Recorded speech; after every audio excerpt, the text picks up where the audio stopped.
এটা হলো একটা সম্পূর্ণ কাপল পার্ক। আপনার সাথে যদি মেয়ে না থাকে তাহলে আপনি এখানে ঢুকতে পারবেন না। সুন্দর একটি শহরের অসুন্দর একটি জায়গা। অনুরোধ থাকবে বাচ্চা বা ছোট বয়সী কেউ এই ভিডিওটি দেখবেন না। এটি ব্লগ ভিডিওর সাথে সাথে অনুসন্ধান ভিডিও হতে যাচ্ছে। এখানে আমি কিভাবে একা ঢুকে গোপন জায়গার ভিডিও করলাম সবকিছুই আপনাদেরকে বলবো। যারা আমার ভিডিওটি নতুন দেখছেন তারা আমার চ্যানেলটি সাবস্ক্রাইব করে রাখুন। চলুন তাহলে ভিডিওটি শুরু করি।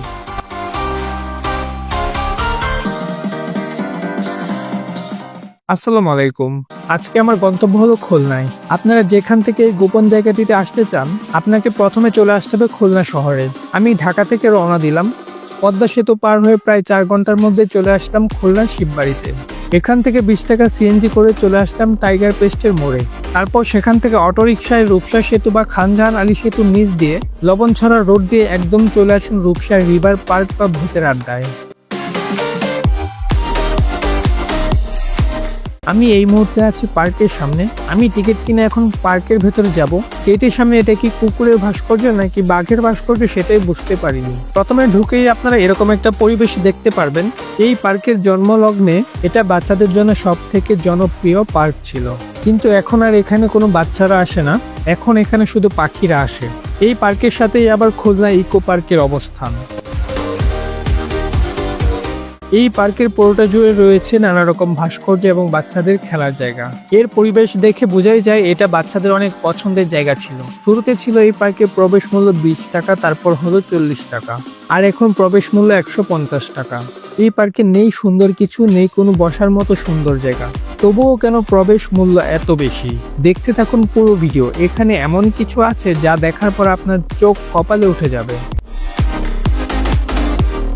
এখানে একটা সুড়ঙ্গ পথ আছে যেটা এখন আর প্রবেশ করা যায় না। অনেক পানি জমে আছে। এই পার্ক একদম জীর্ণ শীর্ণ অবস্থা।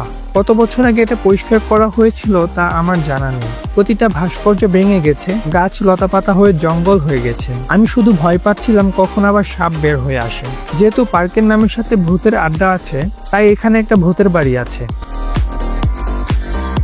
আমি আরেকটা সুড়ঙ্গ দিয়ে এখন এই ভূতের বাড়ির ভেতরে আছি। অনেক ভয়ানক ভাস্কর্য তৈরি করার চেষ্টা করেছে। অনেক আগে এখানে সাউন্ড সিস্টেম ছিল, এখানে ভৌতিক সাউন্ড শোনা যেত। এখন সেটাও নষ্ট হয়ে গেছে। ভিতরের অবস্থা তো একদম জঙ্গল, একটুও পরিষ্কার করে না এখানে। আর পরিষ্কার করেই বা কি হবে? এখানে কেউ তো আর ঘুরতে আসে না, সবাই ব্যবসার মিটিং করতে আসে। পার্টনার ছাড়া এখানে একা কিভাবে আসবেন? আমি একা এখানে কিভাবে ঢুকলাম সেটাই বলবো এখন আপনাদের। আমি খুলনা আসার পর এক ছোট ভাই আমাকে এই জায়গাটার কথা বললো। আমি তখন বললাম আমি এখানে যাব, কিন্তু সে বলল আমি নাকি একা ঢুকতে পারবো না। এত সহজে তো আমি হার মানবো না। চলে আসলাম টিকিট নিতে। কাউন্টার থেকে আমাকে বললো আপনি কি একা? কথাটা আমি না শোনার ভান করে বললাম ভাইয়া টিকিট দেন। তখন উনি বলল ভাই আপনি একা ভেতরে গিয়ে কি করবেন? একা একজনকে টিকিট দেই না, আর দিলেও আপনি গেটে ঢুকে পুরো পার্ক ঘুরতে পারবেন না। আমি কথা না বাড়িয়ে বললাম আমি তো একা না, আমার গার্লফ্রেন্ড আছে, কিন্তু তার বাসা থেকে বের হতে দেরি হয়েছে, তার পৌঁছাতে আরো কিছু সময় লাগবে। তাই আমি বাইরে না বসে ভেতরে গিয়ে বসি, আমাকে 2টা টিকিট দেন। আমি মিথ্যা কথা বলে ভিতরে তো ঢুকেছি, কিন্তু একজন লোক আমাকে ফলো করছিল। তাই আমি এমনিতেই ফোন কানে নিয়ে জোরে জোরে বলতেছিলাম তোমার আসতে আর কত সময় লাগবে, তাড়াতাড়ি আসো, আমার ভালো লাগছে না, একা একা হাঁটতেছি। কিন্তু আমি তো আসছি আজ এটার ভেতরে কাহিনী বের করতে, কোনোভাবেই ধরা খাওয়া যাবে না। আমি সুযোগ খুঁজে যাচ্ছি ওই পাশে যাওয়ার। চলুন আর একটু ঘুরতে থাকি। সামনে একটা সুইমিং পুল আছে, এটার উপরে যাই। পূর্বে ভালোই ছিল, বাচ্চারা এখানে সাঁতার দিতে পারতো। শহরের বাচ্চারা অনেকেই সাঁতার দিতে পারে না। কম টাকায় এখানে এসে সাঁতার শেখার সুযোগ ছিল, কিন্তু সেটাও এখন আর নেই। ছোট বাচ্চাদের সরিয়ে বড় বাচ্চারা এটার ভেতর জায়গা করে নিয়েছে। বাচ্চারা আসে না, তাই পানিও পরিষ্কার করার দরকার হয় না। উপর থেকে ভিউটা সুন্দর লাগছে। খুলনা শহরের কাছে এবং খুলনা বিশ্ববিদ্যালয়ের কাছাকাছি এই রূপসা পার্কের অবস্থান। আপনি যদি এটার ভেতরে না আসেন তাহলে বুঝবেনই না এটার ভেতরে কি হয়। বাইরে থেকে বোঝার কোনো উপায় নেই এটার ভেতরে কি চলছে। আমার ডান পাশে একটা রাস্তা আছে, একটু সামনে গেলে একটা প্রাইভেট গেট আছে যেখানে চেয়ার নিয়ে একজন দারোয়ান বসা। কাপল ছাড়া ওটার ভেতরে কেউই যেতে পারে না। যত সময় লাগুক না কেন আমি তো এটার ভেতরে যাবই। 2টা টিকিট 300 টাকা দিয়ে কিনে ভেতরে এসেছি, তাই ওই পাশে কি আছে তা আমাকে জানতেই হবে, হাল ছাড়া যাবে না। আমি ভিডিও করছি দেখে দারোয়ান ভাই আসছিল আমার কাছে, এসে বলল আপনি ভিডিও করছেন কেন? এখানে ভিডিও করা নিষেধ, আপনি কি এখানে একা এসেছেন? বললাম না ভাই, আমি তো একা আসিনি, এই যে দেখেন আমার টিকিট 2টা। আমার উনি আসতেছে, একটু দেরি হচ্ছে আর কি, তাই আমি সময় কাটানোর জন্য ভিডিও করছি। পরে বলল তাহলে আপনার ম্যাডাম না আসা পর্যন্ত ভিতরে যাবেন না, আর আমি ওয়াশরুমে যাব, এদিকেই থাকেন, ভিডিও যা করেছেন এগুলো ফেসবুকে দিবেন না। আপনার উনি না আসলে ভিতরে গিয়ে কি করবেন বুঝেনি তো, আপাতত এদিকেই থাকেন। বললাম আরে ভাই এগুলো বুঝি আমি, আপনি যে কি বলেন, কোনো সমস্যা নাই, আপনি যান।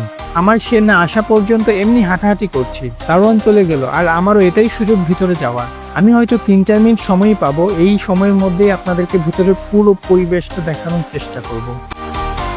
গেট দিয়ে ভেতরে এসে এখানে একটা চেয়ার দেখলাম, যেখানে দারোয়ান বসে থাকে। আপনার সাথে মেয়ে না থাকলে এই চেয়ার পার হয়ে আপনি সামনে যেতে পারবেন না।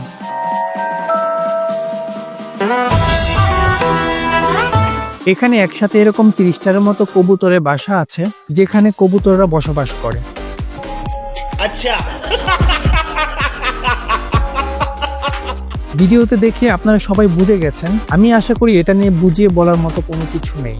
কবুতর জবাইয়ের পর টাটকা রক্ত ও নানা রকম উপাদান এখানে দেখতে পেয়েছি। এটা একটা বিল্ডিং, এই বিল্ডিং এ 30টারও বেশি এরকম রুম করা আছে, যেটার ভাড়া মাত্র 300 টাকা। আরেকটা মজার ব্যাপার হলো 300 টাকায় আপনি ভেতরে থাকতে পারবেন 1 ঘন্টা। যদি আরো বেশি সময় থাকেন তাহলে বের হওয়ার সময় টাকা দিতে হবে। ওপাশে ছিল রুমের মধ্যে আবদ্ধ, আর এ পাশে হচ্ছে প্রাকৃতিক পরিবেশ। ডানে বামে সামনে পিছনে এরকম অনেক রুম আছে, এগুলো ঠিক রুমও না, সামনের দিকটা খোলা, বাট উপরের জিনিসটা এত সুন্দর করে বানিয়েছে যে ভেতরে কে আছে বা কি হচ্ছে তা বাইরে থেকে বোঝার কোনো উপায় নেই। ভেতরে একটা ছোট মাছার মতো করা আছে। আমার ভিডিওতে অনেকজন চলে এসেছিল, আমি ওই ফুটেজগুলো কেটে দিয়েছি। আপনি তো সেলসেলায় বেচতে দেবেন। আমি এপাশে অনেকটা ঘুরেছি, এদিকে এই পার্কের অনেক জায়গা, একটা বড় পুকুর আছে, পুকুরের এপাশ দিয়ে এগুলো বানানো। ওই পাশে রয়েছে জঙ্গল, জঙ্গলে এমন ঘর করা আছে। আমি এদিকে আর সামনের দিকে গেলাম না, কারণ সামনে যত দূরে যাচ্ছি এরকমই রুম দেখতে পাচ্ছেন, ভিন্ন কিছু নেই, সবগুলো প্রায় একই রকমই ডিজাইন। আমার মনে হয় এখানে 50টারও বেশি রুম আছে। প্রাকৃতিক পরিবেশ, তাই গরম লাগার কোনো সম্ভাবনা নেই। রুমের নিচে বড় পুকুর, তাই পানিরও সমস্যা নেই। নিঃসন্দেহে তুই ঠিক কথা বলেছিস।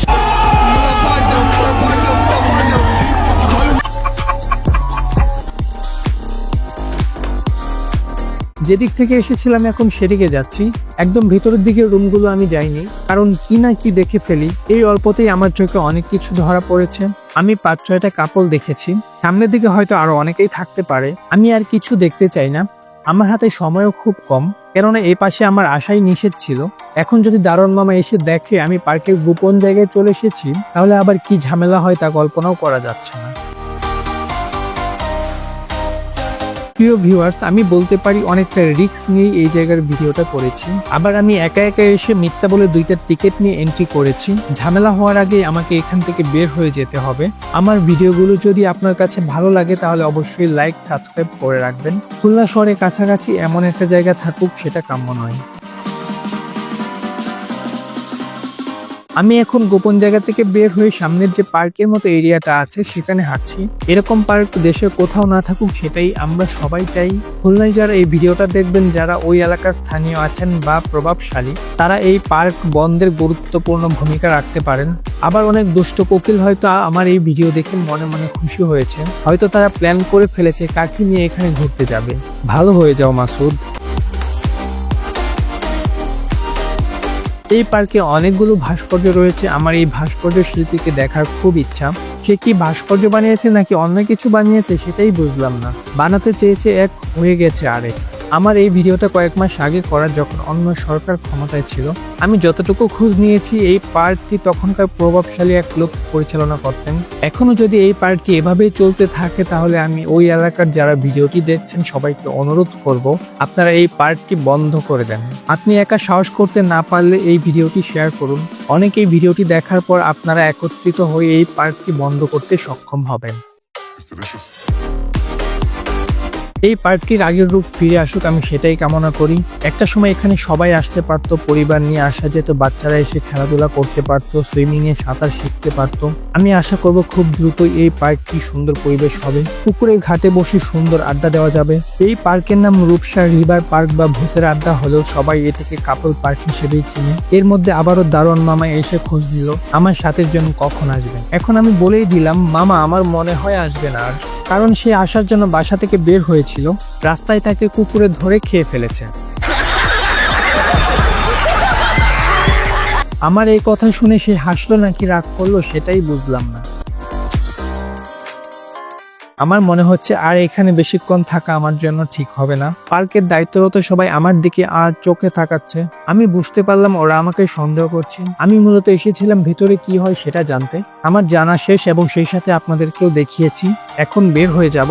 যারা এখনো আমার চ্যানেলটি সাবস্ক্রাইব করেনি তারা অনুগ্রহ করে আমার চ্যানেলটি সাবস্ক্রাইব করে রাখুন। পরের ভিডিওতে সুন্দর একটি জায়গায় আপনাদের সাথে দেখা হবে। ততদিন ভালো থাকুন। আল্লাহ হাফেজ।